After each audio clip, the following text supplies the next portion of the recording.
Hello and welcome back to Raise Gaming and more Path of Exile 2 talk. Today I want to talk to you guys about a lot of discussion happening around the game, the difficulty of it. There's quite a loud group suggesting that it's actually too hard, which makes it less fun than maybe it would be. But what's the cause of this complaining? Is it valid and should things change? Have things changed enough? So today I'm going to look at it from both sides where I can, because there absolutely is things that I think still need to be changed. But on that note, we did have that recent forum post in regards to all this early feedback and an update that kind of addresses some of these topics directly. Was it enough? We want to talk about that too. So let's start with why people think it's hard or too hard even, and then get to what they said about it. I would say that the biggest complaints I see right now building into this patch are things to do with, say, crafting and drops. Being unable to get obvious upgrades from drops somewhat ever, even though we were told, going into PoE 2 that drops would be much more valuable than, say, PoE 1 drops, and a key source of power in this version, to contest the fact that they straight up removed the crafting bench in PoE 2, meaning you can't just target craft the affixes onto items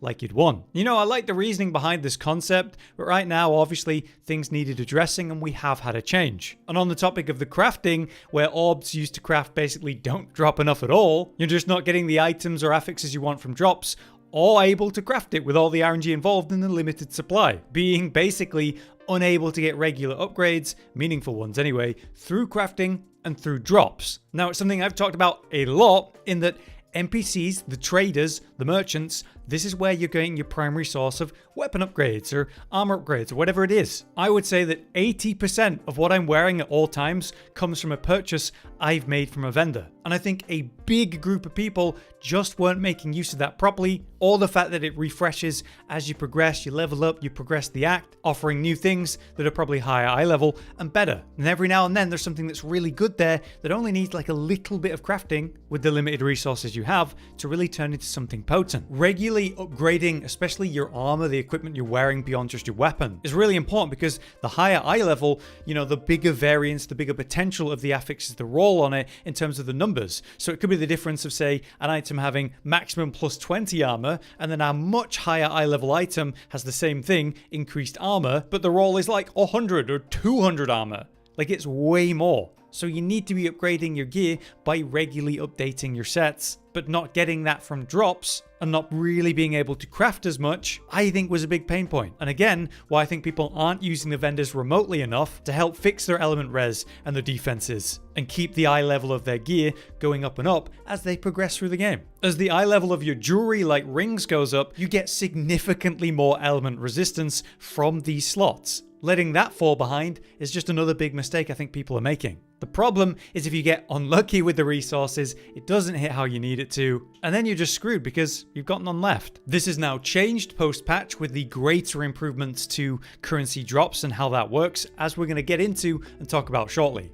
On the other hand, some people suggest that there's clearly overtuned bosses, and I do think there are certain examples that are nuts, like say 2 of the 3 potential bosses you fight in the Trial of Chaos the first time, or maybe another one that people complain a lot about is the second to last major boss of Act 3, being another tough one, kind of tied to the tight environment you're fighting in there. It's also not exactly a new concept that range builds have a much easier time than melee builds in a game like this one. To make bosses easier, I think it just comes down to a couple things. What you've brought to the boss beforehand and what you're dealing with in regards to its resistances and how you overcome against them. For example, this Forge guy, he's a big fire guy, and a lot of my damage is fire. So knowing that, I could either change the skills that I'm running for specifically this fight, or, just run extra penetration, whether I'm getting extra fire pen from a support skill, which I actually have on my main skill, gas grenade, as well as getting more from, say, the skill tree, because there's lots of passives there. You could do like a quick, respec to get these pens for your main damage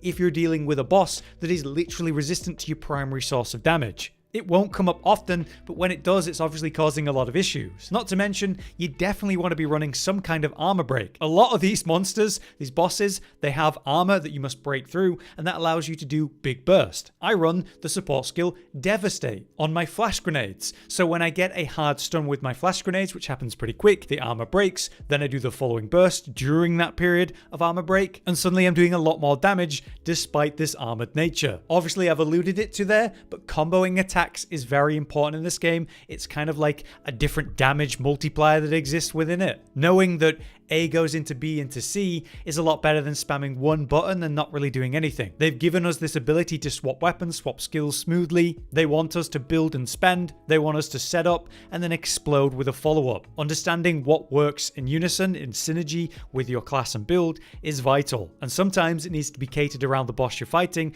based on the terrain you're in, the mechanics you're dealing with, and when is it actually safe to attack. For example, most bosses, I would say all bosses, have some quick attacks that you can't really punish that well. Then they have some longer animations where you have a chance to dodge it and set up properly, and then absolutely smash them. Otherwise, you can always fall back to the tried and true classic thing in an ARPG, which is circling around the target so its slow-moving projectiles miss you by default. Certainly, you want to be doing that as melee so that its auto attacks are missing. Now, naturally, there's also imbalance between classes and builds, but people are more than likely just running weak setups, I would think. It's obviously very early days of the game. People are currently testing and experimenting. And with that, there's a totally different experience waiting for you as a new PoE player. In PoE 1, you'd have this absolute wall of tried and tested builds for every class and setup that would be proven to work. All you had to do was follow someone else's thing if you weren't sure. Some were better than others, sure, and every league had its meta picks, but there was a resource to rely upon. Meanwhile here, in this early access the first days,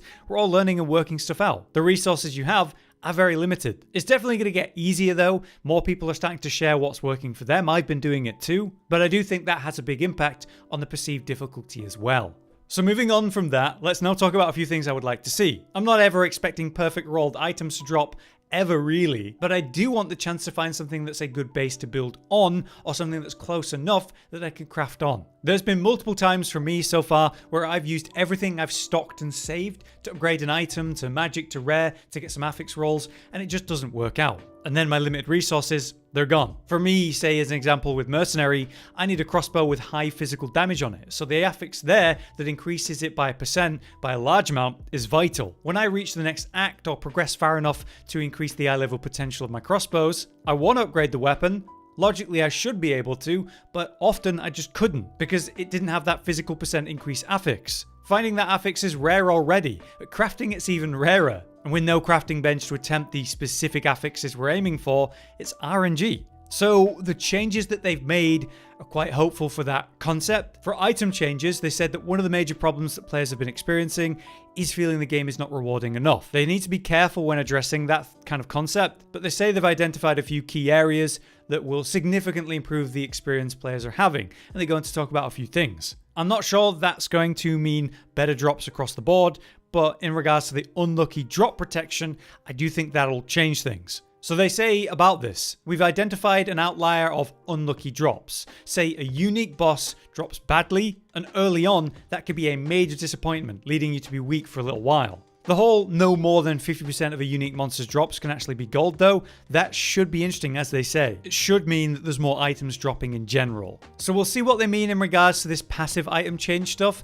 as well as specific boss drops being better. But the big one is the currency changes. They acknowledge that we're not getting enough of certain currencies, especially in the early game. So, regal orb drop rates have been increased straight up by 40%, which is amazing. And disenchanting, say a rare that has 6 mods, the max amount of mods on it, that will give you 2 regal shards instead of 1, which makes a 6 modded rare worth disenchanting beyond just selling every time. The lesser jeweler orbs as well, the things that are going to give us more sockets for supports, they're increased by 33% in terms of drop rates, so we might actually ever see them. Interestingly, they've reduced the drop rate of chaos orbs. And that's actually a good thing, because if there's less chaos orbs dropping in the pool of drop, well then a different orb might exist, such as a regal or exalted orb. They also mentioned gem cutter prism drops have increased by 500%, which is ridiculous. They basically didn't exist. And when you use one of these, it'll increase the quality of a gem by 5%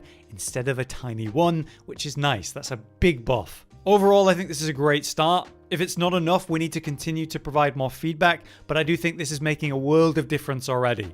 But big deal here is that you're going to be able to craft and adjust the stuff that you find. Right, so another topic that is definitely a big thing to highlight is the base movement speed of characters. A lot of the characters, well, most of us in general, are feeling really slow, especially during the first campaign run. The best we can really do is roll the movement speed mod on your boots, and even if you get like an insane roll, it's not like a lot, really. And with all the backtracking due to the massive maps and optional objectives that we're having to do because we need those permanent buff unlocks, there is a lot of time walking around. It's a nightmare. I actually love the map design and how big it is, but obviously they need to give us something to deal with movement speed in this game. What they've done is actually address this in a different way, using the checkpoints. So they say that they acknowledge that we've reported a lot of retreading areas of the map and it being slow. So what they've done is they've changed the checkpoint system. One checkpoint will allow you to teleport to another. If you've explored an area already, you can quickly teleport across it. They've also added checkpoints to the entrances and exits of zones, which is delightful, so we can TP to the entrance or exit immediately that way. And they even put a specific checkpoint at the middle point of the Dreadnought area, during Act 2 to really help with that too. I think this is a good start. I still think we're all too damn slow, but I understand how, they don't want to mess with movement speed since it's related to combat too. Being able to teleport to checkpoints is a great way to address this. Alright, last up, we got to talk about the whole dodge roll thing and how you can't roll through enemies phasing through a roll. A lot of complaints are about people getting trapped in packs of enemies, and I do think that's part of the game and the danger of it. I picked permafrost bolts as a mercenary early to help me with this very concept. I don't think the roll should be a get out of jail free card, but with the amount of people complaining about this often, they talked about it, and I do think, it's valid. They said that a lot of people have been kind of annoyed by being trapped regularly, and while they intend this to be a feature of the game and think something you have to deal with, they do think it's happening too often. So they've made it so essentially you can roll into tiny units like small, super small monsters and push them with a roll. That would mean like tiny beetles in Keth aren't going to trap you nearly as much. You can roll and push them out the way. Bigger units will still trap you though, and it's up to you to manage this system. But I do think this is a clever change. If you see even a slight gap, you should be able to roll through it. But yeah, that's my overview of the issues that I think we've been experiencing in this first week of early access and their first major addressal of it and how they're doing it. I think what they're doing is very clever and smart, say with the we're worried about movement speed, they're not giving us that, they're letting us teleport to checkpoints instead. And I've also taken the time before actually finishing this video to really play on this new update in regards to the loot drops, the changes to the bosses and what they're dropping, and I will say that it's certainly a noticeable difference. Way more consistent drops for rares and actual items worth at least considering, and I feel like I'm getting way more quality items to actually dismantle, let alone ones that actually have sockets on them, which in turn gives me finally the currency to make those upgrades for crafting myself. Not to mention those jewel gems that actually increase the sockets from 2 to 3.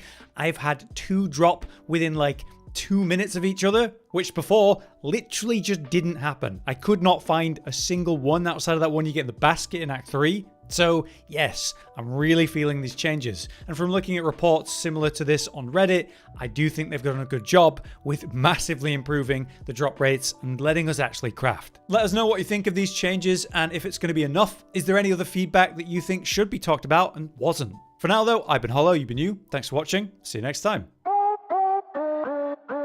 Josh, Cotton, and Hollow with the videos, dropping the humor like a hammer on your tippy toes, bringing entertainment on a daily arrangement to take our insanity and turn it into entertainment. Yes, I said entertainment twice, to reiterate that it is nice to look into your faces on a mostly daily basis when you let us in your homes to make the whole world a stage. Goodbye.